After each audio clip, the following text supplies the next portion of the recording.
ఉషోదయం Telugu news ఛానల్కు స్వాగతం సుస్వాగతం. మరి ఈరోజు పొద్దుగాల వార్తలల్లా కొన్ని ముఖ్యాంశాలను చూసుకున్నట్టయితే మరి కొంత హాట్ టాపిక్గానే ఉందని అర్థమవుతుంది. మరి ఈ వార్తలు ఏమిటో ఒక్కొక్కటిగా మరి చూసుకుంటూ వద్దాం. అయితే ఈరోజు ముఖ్యంగా చూసుకున్నట్టయితే మళ్ళీ మొదలైనటువంటి వానలు రెండు తెలుగు రాష్ట్రాలను గజగజ వణికిస్తున్నటువంటి ఈ వానలు మరి ఏం చేయాలో దిక్కుదోచని పరిస్థితుల్లో మళ్ళీ ఈ రెండు రాష్ట్రాల ప్రజలు చాలా ఆందోళన చెందుతున్నటువంటి పరిస్థితి. ఎందుకంటే నిన్న మొన్ననే మరి ఖమ్మం జిల్లా, అదేవిధంగా మహబూబ్ నగర్ జిల్లా, నల్గొండ జిల్లా, మహబూబాద్ జిల్లా, ఈ విధంగా మొత్తం కూడా నీట మునిగినటువంటి పరిస్థితి. ఈ నీట మునిగిన అనేక గ్రామాలు ఇప్పుడిప్పుడే కోలుకుంటున్నటువంటి పరిస్థితులలో మళ్ళీ వానలు చాలా తీవ్రమైనటువంటి ఇబ్బంది పెడుతున్నాయని అనుకోవాలి. ఎందుకంటే బంగాళాఖాతంలో మళ్ళీ అల్పపీడనం రావడం, మరి అనేక చోట్ల భారీ వర్షాలు కురవడం, ఈ విధంగా అనేక చోట్ల అసలు ప్రతిరోజు ఏదో ఒకటి జరుగుతుంది అనుకున్నటువంటి క్రమంలో మళ్ళీ ఈ యొక్క మరి వాతావరణ శాఖ మళ్ళీ హెచ్చరించినటువంటి పరిస్థితి. ఇలాంటి తరుణంలో అసలు ప్రజలు చాలా ఆందోళన చెందుతున్నటువంటి పరిస్థితి. నిన్న మొన్ననే నీట మునిగి ఎంతో బాధతో వాళ్ళు తేరుకుంటున్నటువంటి తరుణంలో మళ్ళీ ఒక పిడుగు వార్త ఇప్పుడు మొదలైందనే చెప్పుకోవాలి. ఎందుకంటే చాలామంది ఆ నిర్వాసితులు ఎవరైతే ఉన్నారో వాళ్ళ పరిస్థితి చూస్తే చాలా బాధాకరమైనటువంటి విషయం. ఎక్కడ బయటికి వెళ్ళలేని పరిస్థితి, ఇల్లు వదిలి వెళ్ళలేని పరిస్థితి. ఇక కొంతమంది అయితే ఇళ్ళనే పూర్తిగా వదిలేసి ఎక్కడో తలదాచుకుంటున్నటువంటి పరిస్థితుల్లో తిరిగి మొన్ననే మరి ఆ ఇల్లంతా కూడా శుభ్రం చేసి, ఆ బురదనంతా శుభ్రం చేసి, మరి కొంత సామాన్లు, బియ్యము అవన్నీ తెచ్చుకొని ఇప్పుడిప్పుడే ఆ ఇంటికి చేరుకోవాలని ఒక ప్రయత్నం చేస్తున్న తరుణంలో ఇలాంటి మళ్ళీ ఒక విపత్తుకరమైనటువంటి మరి వార్త రావడం కొంత ఆందోళన కలిగిస్తుందనే చెప్పాలి. ఈ విషయం చెప్పడానికి మాకు కూడా కొంత బాధ అనిపిస్తుంది. ఆ ప్రజలు పడుతున్నటువంటి బాధలను, వేదనలు చూస్తుంటే చాలా జాలేస్తుంది. ఇప్పటికే ప్రభుత్వాలు చేయాల్సినటువంటి ప్రయత్నం కూడా కొంత చేస్తూనే ఉన్నారు. ప్రజలు, స్వచ్ఛంద సంస్థలు, అనేక సంఘాలు ఇవాళ వాళ్ళకు సహాయం చేయడానికి ముందుకు వస్తున్నటువంటి తరుణంలో ఇప్పుడిప్పుడే కోలుకుంటున్న చాలా వరకు, అందులో ముఖ్యంగా చిన్నపిల్లలు, ముసలి వాళ్ళు, అదేవిధంగా మరి కొంతమంది రోగులు కూడా ఉన్నారు. అంటే ఇప్పుడు మలేరియా సోకిన వాళ్ళు, అందులో మరి డెంగ్యూ, చికెన్ గున్యా ఇలాంటి రోగాల బారిన పడినటువంటి కొంతమంది మరి వాళ్ళు కూడా ఉన్నటువంటి పరిస్థితి. ఇలాంటి సందర్భంలో మళ్ళీ ఈ విధమైనటువంటి వర్షాలు రావడం వాళ్ళకు చాలా ఆందోళన కలిగిస్తున్నటువంటి విషయం. అందుకే ప్రజలారా చాలా అప్రమత్తంగా ఉండండి. ఎందుకంటున్నామంటే ఇక ఏదైనప్పటికీ కూడా ఇప్పుడు మనము అప్రమత్తంగా లేకపోవడం వల్ల మరి మనం నష్టపోయేది కూడా మనమే. ఎందుకంటున్నామంటే ఏదో ప్రభుత్వాలు వస్తాయి, ఇంకెవరో వస్తారు, మనల్ని ఆదుకుంటారు, మనకి ఇన్ని బియ్యం ఇస్తారు, కారం ఇస్తారు, ఉప్పు ఇస్తారు, నూనె ఇస్తారు అని అనుకుంటే ఇవాళ మన పరిస్థితి ఇంకా ఎందుకంటున్నామంటే ఇంకా కొన్ని గ్రామాలకు అసలు కనీసం ఎలాంటి నిత్యావసర సరుకు కాదు కదా, అక్కడ మందలు ఇచ్చిన పాపానే పోలేదు. ఇప్పుడు ఎందుకు పోలేదు మీరు అక్కడంటే రోడ్లన్నీ జలమయమైనవి కాబట్టి మేము పోలేని పరిస్థితిలో ఉన్నారు అని చెప్తున్నారు.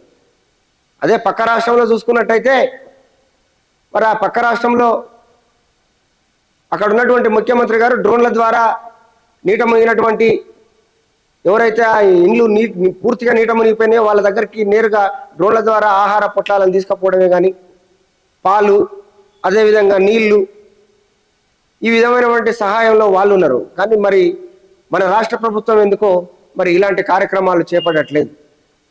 అక్కడ హెలికాప్టర్లు అందుబాటులో ఉన్నాయి, కానీ మన దగ్గర హెలికాప్టర్లు అందుబాటులో లేవు. కేవలం మంత్రులు, ఎమ్మెల్యేలు వీళ్ళు తిరుగుతందుకు హెలికాప్టర్లు ఉన్నాయి. ముఖ్యమంత్రి రావడానికి కూడా హెలికాప్టర్ ఉంది ప్రత్యేకంగా. కానీ ఎవరైతే వర్ష బాధితులు ఉన్నారో మరి వీళ్ళని ఆదుకోవడానికి మాత్రం ఉపయోగించుకోవడం కోసం మరి మన దగ్గర హెలికాప్టర్లు లేకపోవడం చాలా బాధాకరమైనటువంటి విషయం. ఎందుకంటున్నామంటే ఇవాళ చాలా మంది ప్రజలు ఎదురు చూస్తున్నటువంటి దీనస్థితిలో అడుగుతున్నటువంటి ఒక ప్రశ్న, వాళ్ళు ఇప్పుడున్న మా జీవితాలు పూర్తిగా ఆగమైపోయినాయి, సర్వం కోల్పోయినాం మేము వరదలలో. ఇలాంటి పరిస్థితులలో ప్రభుత్వము ముందుకొచ్చి ఆదుకునేటువంటి పరిస్థితులలో ఉండాలి. కానీ హామీలు ఇచ్చి వెళ్ళిపోవడం తప్ప ఎక్కడ కూడా మరి యుద్ధ ప్రాతిపదికన వాళ్ళకు కావలసినటువంటి సరుకులే కావచ్చు, మందులే కావచ్చు, మరి దుప్పట్లే కావచ్చు, అవి ఇంకా కూడా సమకూర్చలేదని చెప్పి మన దృష్టికి వస్తున్నటువంటి వార్త. అందుకని మేము ఏమంటున్నామంటే ఎవరో వచ్చి మనకు ఏదో చేస్తారని చెప్పి మనం ఎదురు చూసుకుంటూ ఉండడం కంటే మనమే అప్రమత్తంగా ఉంటే అయిపోతుంది కదా. ఎందుకు లోతట్టు ప్రాంతాలు ఇంకా కొద్ది రోజులు మనము ఆ ప్లేస్కు పోకపోకుండా ఉండడమే మంచిది. ఎందుకంటే మళ్ళీ రావడం, మళ్ళీ ఈ సామాన్లు మోసుకపోవడం, పిల్లల్ని మోసుకపోవడం, ఇవంతా కొంత ఇబ్బందికరమైనటువంటి విషయమే. కాబట్టి మరి మేము కూడా తెలియజేస్తున్నాం ఏంటంటే కొంత అప్రమత్తంగానైతే ఉండాల్సినటువంటి అవసరం అయితే ఉన్నది. ఇక హైదరాబాద్ పరిస్థితి కూడా అదే విధంగా ఉంది. ఎందుకంటే హైదరాబాద్లో కురుస్తున్నటువంటి మరి భారీ వర్షాలు ఇప్పటికి రోజు ఏదో ఒక చోట బాగానే మరి వర్షం అయితే పడుతుంది. ఆ వర్షాలకు ట్రాఫిక్ జాములు కావడం, అదేవిధంగా నాలాలు జామ్ కావడం, ఇలాంటి పరిస్థితి అయితే మరి మన దగ్గర ఉంది. కాబట్టి హైదరాబాద్ వాసులకు కూడా మేము తెలిపేది ఒకటే, అత్యవసరమైతే తప్ప ఎట్టి పరిస్థితుల్లో బయటికి రాకపోవడమే మంచిదని తెలియజేస్తున్నాం. అయితే మరి ఇంకో వార్తల్లోకి వెళ్ళిపోతే, ఇక నిన్న ముఖ్యమంత్రి గారు జర్నలిస్టుల మీటింగ్లో మాట్లాడుతూ ఆయన జర్నలిస్టులకు భూ పంపిణీ కార్యక్రమం చేపట్టాడు. అందులో ఆయన ఒక మంచి మాట అయితే మాట్లాడాడు. ఏమనంటే, జర్నలిస్టులు ఈ సమాజానికి చికిత్స చేసే వైద్యులు లాంటి వాళ్ళు కాబట్టి సమాజానికి ఒక మంచి మెసేజ్ ఇచ్చేవాళ్ళు, వాళ్లకు ఈ రాష్ట్ర ప్రభుత్వం పూర్తిగా అన్ని రకాల సహాయ సహకారాలు అందిస్తూ వాళ్లకు వైద్యపరమైనటువంటి, అదేవిధంగా బీమాపరమైనటువంటి కొన్ని పాలసీలను తీసుకొచ్చి వారిని ప్రత్యేక దృష్టితో చూస్తామని చెప్పి కూడా ఆయన చెప్పడం జరిగింది. చాలా సంతోషకరమైనటువంటి విషయం అనే చెప్పుకోవాలి. ఎందుకంటే గతంలో చాలా ప్రభుత్వాలు చెప్పడమే తప్ప మరి చేతలలో ఏం చూపించిన పాప అన్నట్టు పోలేదు. ఎందుకంటే జర్నలిస్టులకు ఉన్నటువంటి సమస్యలు, జర్నలిస్టులకు ఉన్నటువంటి అనేక ఇబ్బందులు పలుమార్లు మరి గత ప్రభుత్వాలకు విన్నవించుకున్నప్పటికీ కూడా వాళ్ళు ఏమాత్రం పట్టించుకోలేని పరిస్థితిలో మరి ఈరోజు ముఖ్యమంత్రి గారు ఒక మంచి శుభవార్తనే చెప్పిండని మనం చెప్పుకోవాలి. ఇలాంటి మంచి కార్యక్రమాలను మరి రాష్ట్ర ప్రభుత్వం తీసుకోవడంలో ఒక మంచి నిర్ణయంగా భావిస్తూ దాన్ని కూడా మేము కూడా స్వాగతిస్తూ, ఇక మరో వార్తల్లోకి వెళ్ళిపోయినట్టయితే మరి హైదరాబాద్లో ఈ 4-5 రోజుల నుంచి కురుస్తున్న భారీ వర్షాలకు హైడ్రా కొంచెం స్వల్ప విరామం తీసుకుంది. ఆ స్వల్ప విరామం తర్వాత మళ్ళీ తిరిగి హైడ్రా మళ్ళీ విజృంభించింది. మరి ఇప్పుడు తీసుకున్నటువంటి నిర్ణయంలో కొంచెం మార్పు అయితే జరిగింది. అది కొంచెం సంతోషించదగ్గ విషయమే అని చెప్పుకోవచ్చు. ఎందుకంటే ఇప్పుడు జరుగుతున్నటువంటి కూల్చివేతలు ఏవైతే ఉన్నాయో అవి కేవలం కొత్త బిల్డింగ్లను మాత్రమే కూల్చుతామని చెప్పి మరి కమిషనర్ రంగనాథ్ గారు స్పష్టం చేశారు.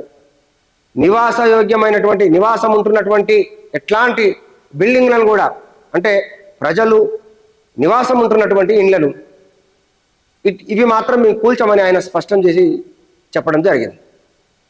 అంటే నిర్మాణంలో అంటే సగం కట్టి ఆగిపోయినటువంటి బిల్డింగ్లు, లేకుంటే ఇప్పుడిప్పుడే కడుతున్నటువంటి బిల్డింగ్లు, వీటిని ఏ ఉన్నా కానీ కూడా అవి బఫర్ జోన్లో ఉన్నటువంటి వాటిని పూర్తిగా కూడా నేలమట్టం చేసే కార్యక్రమం అయితే ఆయన తీసుకుందనే చెప్పాలి. దీన్ని ఎట్టి పరిస్థితుల్లో మేము ఆపబోము. కాకపోతే ఒక చిన్న వెసులుబాటు అయితే ఇచ్చిండు, అది చాలా సంతోషకరమైన విషయం. మీరు కూడా ఆలోచించాలి. ఎందుకంటే ఈ హైడ్రా తీసుకున్నటువంటి నిర్ణయం చాలా మంచి నిర్ణయం అయినప్పటికీ కూడా కొంతమంది ప్రజలు చాలా దుఃఖంతో బాధపడుతున్నారు. నిన్నడైతే కొంతమంది పెట్రోల్ పోసుకున్నారు మీద, హైదరాబాద్లో పెట్రోల్ మీద పోసుకొని, అది కొంచెం ఆందోళనకరమైనటువంటి విషయమే. ఎందుకంటే పుసుకుని అంటుకుంటే ఎంత పెద్ద పెద్ద ప్రమాదం. ఒక్కరు కాదు, ఇద్దరు కాదు, ముగ్గురు నలుగురు పోసుకురు పెట్రోల్ మీద పోసుకొని అక్కడ హైడ్రా తన కార్యక్రమం చేసుకుంటూ పోతూనే ఉంది. ఆ పక్కన ఉన్నటువంటి స్థానిక ప్రజలంతా కూడా వాళ్ళు పెట్రోల్ మీద పోసుకోవడం జరిగింది. కాబట్టి దీంట్లో కొంత మార్పు అయితే కొంత జరిగిందనే చెప్పాలి. నివాసం ఉంటున్నటువంటి కొంచెం అలాంటి ప్రజలకు కొంత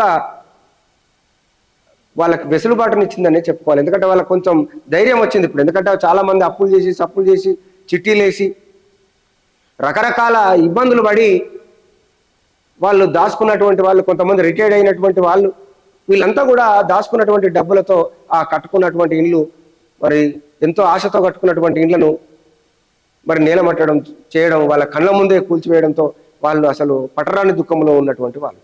కొంచెం చాలా బాధాకరమైన విషయమే. కానీ అందుకే ఇప్పటికైనా ప్రజలు ఒకటి గమనించాలి. ఏంటంటే మీరు కొంటున్నటువంటి విల్లా ఎలాంటిది, మీరు కొంటున్నటువంటి ఇల్లు ఎలాంటిది, మీరు కొంటున్నటువంటి స్థలం ఎలాంటిది, వాస్తవంగా దీన్ని కొన్ని పూర్వపరాలు తెలుసుకోవాల్సినటువంటి అవసరం ఉంది. ఎందుకంటే మనం మేల్కోవాలి ఇప్పటి నుంచి. ఎందుకంటే ఒక సర్వే నెంబర్ను సృష్టించాలంటే ఒక అధికారి సృష్టించగలడు. ఒక బఫర్ జోన్ను కమర్షియల్ ల్యాండ్గా చేయాలంటే చేయగలుగుతాడు. అంటే అధికారులకు వాళ్ళ చేతిలో ఉన్నటువంటి పనులు వాళ్ళు ఈజీగా చేయగలుగుతారు. అందుకే ఇప్పుడు ఈరోజు ఇంత పెద్ద భారీ నష్టం జరగడానికి గల కారణం కూడా అదే. ఇంత పెద్ద భారీ నష్టం జరగడానికి కారణం 100% వీళ్ళు చేసినటువంటి తప్పిదం వల్లనే. వీళ్ళు చేసినటువంటి తప్పుకు పాపం వీళ్ళు శిక్ష అనుభవిస్తున్నారు.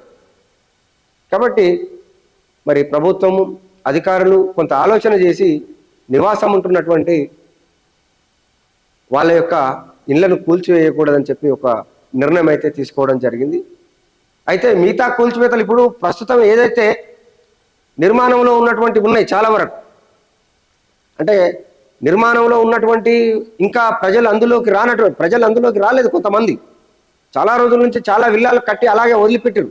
ఎందుకంటే రేట్ వచ్చేదాకా ఇప్పుడు ఈ బిల్డర్లు ఎట్లుంటారంటే, ఈ కాంట్రాక్టర్లు, బిల్డర్లు వీళ్ళంతా రేట్ వచ్చేదాకా ఒక బిల్డింగ్ను మాత్రమే తయారు చేస్తారు, మిగతా బిల్డింగ్ను ఊరిస్తూ ఉంటారు అన్నట్టు. మెల్లమెల్లగా అదొక్కటి మంచిగా అద్దముల తయారు చేసి దానికి మంచి మంచి రంగులు వేసి, కింద మంచి పాలరాతి బండలు వేసి, మంచి డిజైన్లు వేసి, ఒక ఇంద్రభవనం లెక్క చూపించి వాళ్ళని ట్రాప్లో పడేసి అమ్మేస్తుంటారు. ఆ అమ్మాలంటే ఏం చేయాలి? అరే ఇంత భారీ ఎత్తున పెద్ద కన్స్ట్రక్షన్ నడుస్తుంది, వీళ్ళు మామూలు బిల్డర్లు కాదు, వీళ్ళు అన్ని వెనక ముందు ఖచ్చితంగా చూసుకున్నటువంటి డాక్యుమెంట్లు అన్నీ వీళ్ళకి తెలిసే ఉంటాయి, వీళ్ళు ఇంత పెద్ద విల్లాలు కడుతున్నారు కదా అని చెప్పి చాలామంది అమాయకులు అనుకుంటారు. ఇప్పుడు నిన్నగాక మొన్న అదేదో ఉంది మోకిల దగ్గర, ఆ మోకిల పరిస్థితి ఏంది? మరి వాళ్ళు ఉన్నోళ్ళు అంతా పేదోళ్ళు ఎవరు గారు, అంతా బాగా డబ్బున్నోళ్ళే. ఆ మోకిలను ఒక్కొక్క 7 కోట్లు 8 కోట్లు మినిమం 6 కోట్ల నుంచి ఉంటుందట. అది వాళ్ళ పరిస్థితి ఏంది? మొత్తం చెరువు చుట్టుముట్టంతా చెరువు. ఇదంతా చూస్తున్నప్పుడు మనం ఏడ ఉన్నాము? మన విదేశాలకు వెళ్ళి బతుకుతున్నాం. వాళ్ళు ఎప్పుడో విదేశాలకు వెళ్ళి ఎప్పుడన్నా వచ్చి ఇంట్లో ఉందామంటే ఇలా పరిస్థితి ఏముందనంటే ఇంత ఘోరమైనటువంటి పరిస్థితి. మరి ఇందులో చాలామంది చదువుకున్న మేధావులు ఉన్నారు, ఐఏఎస్ క్యాడర్, ఐపీఎస్ క్యాడర్, చాలా బుద్ధిమంతులు ఉన్నారు. వీళ్ళు ఆ డాక్యుమెంట్స్ను పరిశీలించలేదా అంటే పాపం వాళ్ళు కూడా పరిశీలించవలసినటువంటి అవసరం కూడా ఎందుకు రాలేదనంటే భారీ స్థాయిలో నిర్మిస్తున్నటువంటి ఈ గృహాలను ఇంత పెద్ద ఎత్తున నడిపిస్తున్నటువంటి, కొన్ని 100,000 కోట్ల రూపాయలతో నడిపిస్తున్నటువంటి ఈ బిజినెస్ను వాళ్ళు ఎందుకు ఇలాంటి లొసుకులు ఉన్నాయని ఎందుకు అంచనా వేస్తారండి? ఇప్పుడు వర్షాకాలం వచ్చింది, నువ్వు 6 కోట్లు పెట్టి కొనుక్కుంటేంది, 7 కోట్లు పెడుతుంది, 10 కోట్లు పెడుతుంది. గట్టిగా వర్షం రాగానే మొత్తం చెరువు అయిపోయా.